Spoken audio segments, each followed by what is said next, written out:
پھر گوپی نے اس دیگچی میں بہت سی چیزیں ڈالیں اور ہر چیز سوگنا بڑھ گئی۔ اس دیگچی کی مدد سے وہ ایک امیر آدمی بن گیا۔ بادشاہ کو اس دیگچی کے بارے میں پتہ چلا۔ وہ ایک لالچی بادشاہ تھا اور اسے دیگچی کی حقیقت جاننے کا شوق ہوا۔ بادشاہ نے سوچا، میں معلوم کرنا چاہتا ہوں کہ یہ دیگچی کتنی قیمتی ہے۔ اگر یہ واقعی قیمتی ہے تو یہ بادشاہ کے خزانے میں ہونی چاہیے۔ فوراً ہی بادشاہ نے اپنے آدمیوں کو حکم دیا کہ وہ گوپی اور اس کی دیگچی کو لے آئے۔ جب دیگچی کو بادشاہ کے کمرے میں لایا گیا تو وہ نہیں جانتا تھا کہ کیا کرے۔ بادشاہ نے سوچا، چلو دیکھتے ہیں اس دیگچی کے اندر کیا ہے جو اسے جادوئی بناتا ہے۔ وہ جھانک کر دیکھنے لگا۔ اچانک وہ پھسل کر دیگچی کے اندر گر گیا۔ جب وہ دیگچی سے باہر آیا تو اس نے حیرت سے دیکھا کہ 100 بادشاہ موجود ہیں۔ ہر کوئی خود کو اصل بادشاہ کہتا تھا۔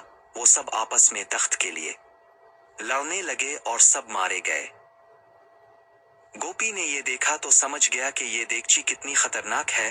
اس نے دیگچی کو ایک پہاڑی سے نیچے پھینک دیا۔ دیگچی ٹکڑے ٹکڑے ہو گئی اور غائب ہو گئی۔ پھر گوپی نے دوبارہ مزدوری شروع کی۔ اس کی محنت سے اس کی زمین زرخیز ہو گئی۔ گوپی کو سمجھ آ گیا کہ زمین محنت سے زرخیز ہوتی ہے، نہ کہ جادو سے۔ نتیجتاً وہ ہمیشہ کے لیے خوشحال ہو گیا۔